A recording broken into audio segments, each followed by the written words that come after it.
সমস্যা তোমার? পায়ে ব্যথা পাইছিলে, সেটা ভালো হয়েছে? জি। আচ্ছা, সবাই একটু বসি আমরা, হ্যাঁ? জি ম্যাডাম। ওয়াসিম, জি ম্যাম। তোমার না চোখের সমস্যা?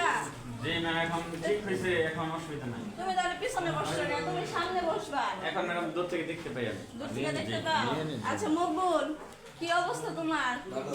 তোমার যে বাসায় যে তোমার মা অসুস্থ ছিল, এখন কি অবস্থা?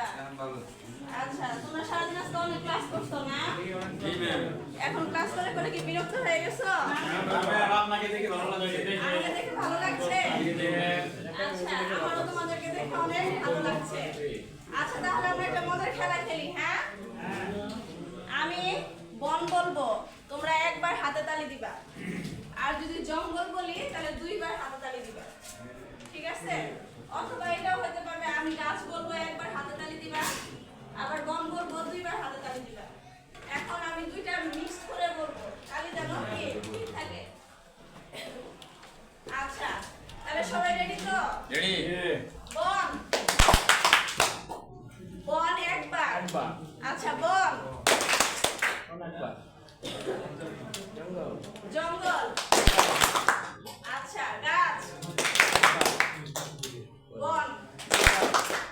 আচ্ছা, অনেক মজা হলো, তাই না? জি ম্যাম। আমাদের একটা ছবি দেখাবো। এবার কি দেখাবো? জঙ্গলের ছবি। আচ্ছা, এটা কি দেখতে পাচ্ছ? পাহাড়।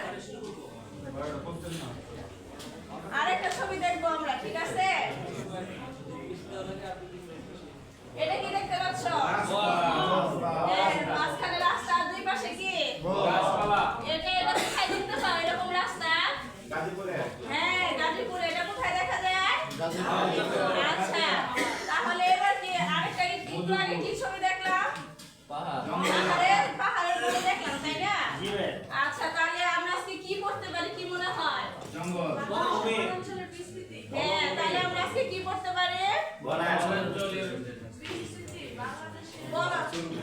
মিলি বলো তো, কি আজকে তাহলে আমরা কি পড়বো? বাংলাদেশের বনায়নের বিস্তৃতি। আচ্ছা, বাংলাদেশের লেখা কি বোঝা যায়? জি ম্যাম।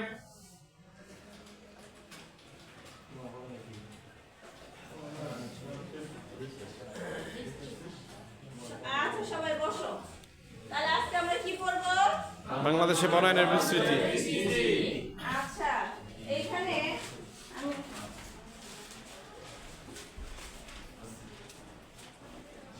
বাংলাদেশের কতটুকু বনের পরিমাণ তোমরা কি জানো এটা? 17%। এটা হচ্ছে সরকারি হিসাব মতে। কিন্তু আমরা যদি বেসরকারি হিসাব নেই তাহলে মাত্র 10% আছে, তাই না? আচ্ছা, আর একটা দেশের মোট বনভূমি কত পার্সেন্ট থাকে? আমাদের অনেক কম না? আচ্ছা, এখন এই যে দেখো, এখানে বাংলাদেশের বনাঞ্চলের তিনটা বিস্তৃতি আমরা তিনটা ভাগে ভাগ করছি। কয়টা ভাগে ভাগ করছি? একটা হচ্ছে পাহাড়ি বন। এটা কি বন? পাহাড়ি বন। আরেকটা কি বন? সমতল ভূমি বন। আরেকটা কি বন? ম্যানগ্রোভ বন। আচ্ছা, এবার আলামিন তুমি দাঁড়াও তো। আচ্ছা, এইখানে আমি এটা কি লিখছি বলো তো? পাহাড়ি বন। আর এখানে কি কি লিখছি? এটা কি লিখছি এগুলা? কক্সবাজার, রাঙ্গামাটি, বান্দরবান, সিলেট, হবিগঞ্জ। এগুলা কি নাম? পাহাড়ি বন। জায়গার নাম, তাই না? জেলার নাম। আচ্ছা, এবার তুমি বসো। শালিদা একটু দাঁড়াও তো তুমি। এটা কি বনের নাম লিখছি বলো তো? আচ্ছা, এখানে এটা কি লিখছি? উত্তর ঢাকা, টাঙ্গাইল, দিনাজপুর, রাজশাহী, কুমিল্লা। আচ্ছা, বসো। তাহলে এখন ইসে দাঁড়াও। সবাই এত ভালো পারো। শাকিল তুমি দাঁড়াও। এটা কি বনের নাম লিখছি? ম্যানগ্রোভ বন। আচ্ছা, ম্যানগ্রোভ বন কোনটা আমরা কি জানি? সুন্দরবন। ম্যানগ্রোভ কোন বন? আচ্ছা, এখানে কি কি এলাকার নাম লেখা আছে? কোথায় থাকে এটা? খুলনা, সাতক্ষীরা, বাগেরহাট, দক্ষিণ এলাকা, বিস্তৃত এলাকা। আচ্ছা, ঠিক আছে। তাহলে সবাই আমরা জানতে পারলাম যে আমরা কয় ধরনের বন পাইলাম? 3 ধরনের। আচ্ছা,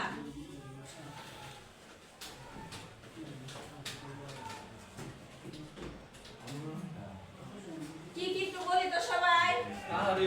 পাহাড়ি বন, সমতল ভূমির বন, ম্যানগ্রোভ বন।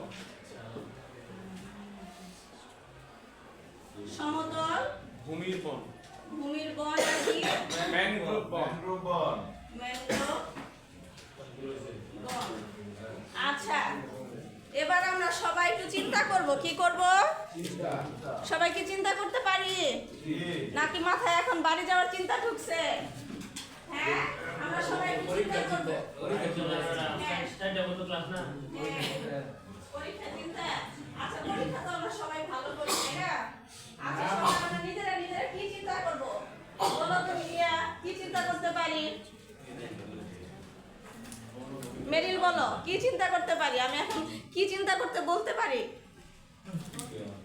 বাংলাদেশের বনভূমি হ্যাঁ, তাহলে আমরা কি চিন্তা করতে পারি? বাংলাদেশের বনভূমি সম্পর্কে। এখন তোমরা সবাই চিন্তা করো বাংলাদেশের বনভূমিগুলা যে আলাদা আলাদা জায়গায় অবস্থিত, তাই না? কি কারণে এটা অবস্থিত? পার্থক্যটা কোথায়? তিনটা বন দেখাইলাম না? ভৌগোলিক কারণে আচ্ছা, না, এটা সবাই চিন্তা করবে। কি করবে সবাই? হ্যাঁ, সবাই চিন্তা করো। সময় দিলাম 5 মিনিট। কয় মিনিট সময় দিলাম? 5 মিনিট। আচ্ছা, তোমরা চিন্তা করো। 5 মিনিট সময় দিলাম। সময় শেষ। আচ্ছা, এবার পাশের জনের সাথে তোমরা শেয়ার করো। কি করো? পাশের জনের সাথে শেয়ার করো। এবার ওয়াসিম আকরাম, তুমি এই কি কি চিন্তা করলা? তুমি কি শেয়ার করলা জিন্নার কাছ থেকে? এটা বলো, এখানে এসে বলো। এই যে এই তিনটা বনের মধ্যে কি পার্থক্য? এটা কি চিন্তা করে পাইলা? বনের মধ্যে পাহাড়ি বন, পাহাড়ে ম্যাডাম পারি না। আচ্ছা, ঠিক আছে, ও পারতেছে না। তাহলে ওকে তোমরা কি কেউ চিন্তা করে বুঝতে পারছো? মোহাম্মদ আলী, তুমি তুমি একটু এদিকে আসো, এখানে দাঁড়াও।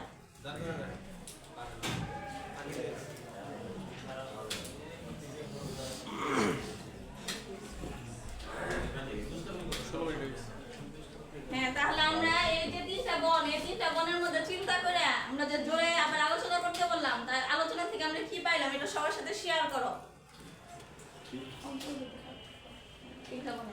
তিনটা বনে এখানে আছে পাহাড়ি বন, সমতল ভূমি বন, ম্যানগ্রোভ বন। এগুলো আছে অঞ্চল ভেদে এদের পার্থক্য রয়েছে। পাহাড়ি বন পাহাড় এক অঞ্চলে থাকে, আর সমতল ভূমির বন আমরা সব জায়গায় প্রায় দেখতে পাই। আর ম্যানগ্রোভ বনগুলো সুন্দরবন সহ অন্যান্য অঞ্চল যেগুলো ম্যানগ্রোভ বন আছে সেখানে আমরা দেখতে পাই, বিস্তৃতি আছে।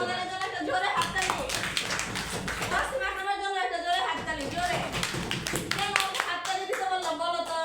কারণ ও সব কথা বলছে, তাই না? ও যে পারে না স্বীকার করতে। আমরা কিন্তু অনেক কিছু কি না পারলে চেপে যাই, আমরা স্বীকার করতে চাই না। এর জন্য ওয়াসিমের জন্য আবার জোরে সবাই হাততালি।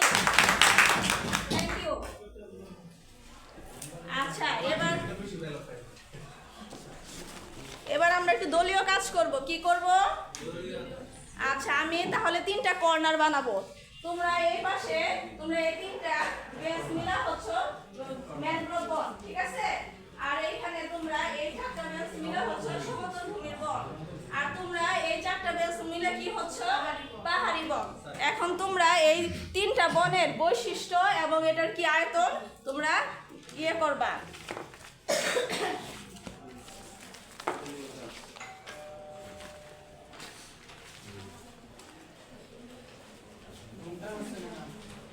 ঘন্টা পড়ে গেছে? আচ্ছা, আমি এখন এই যে শেষ করে দিব। তোমরা বুঝতে পারছি অনেক ক্লাস করতে করতে ক্লান্ত হয়ে গেছো। তাহলে কি তোমাদের কি দলের কাজ কি শেষ হয়েছে? কার কাজ আগে শেষ হয়েছে? কোন বনে? পাহাড়ি বনের কাজ শেষ হয়েছে। আচ্ছা, আমরা সবাই শুনি তাহলে যে পাহাড়ি বনের বৈশিষ্ট্য।